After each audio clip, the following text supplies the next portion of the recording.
আপনি কি কখনো ভেবে দেখেছেন আপনি কারোর ক্ষতি করেননি, সবসময় সবার ভালো চেয়েছেন, তাও কেন আপনার সাথে বারবার খারাপ হচ্ছে?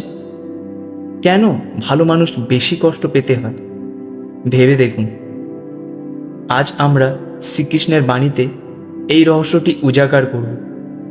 শ্রীকৃষ্ণ গীতায় বলেছেন, কর্মের গতি অত্যন্ত সূক্ষ্ম।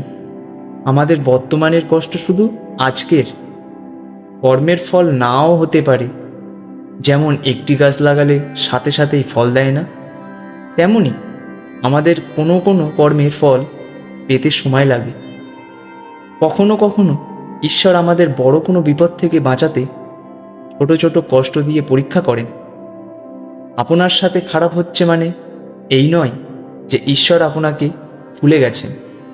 এর মানে হলো আপনার অতীতে কোনো পাপের ফল শেষ হচ্ছে এবং আপনি এক নতুন ও সুন্দর ভোরের দিকে এগিয়ে যাচ্ছেন।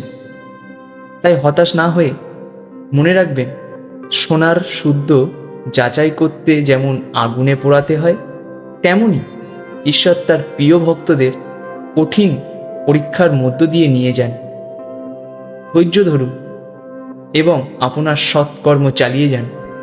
আপনার কষ্টের দিন খুব শীঘ্রই শেষ হবে। শুধু শ্রীকৃষ্ণের উপর বিশ্বাস রাখুন।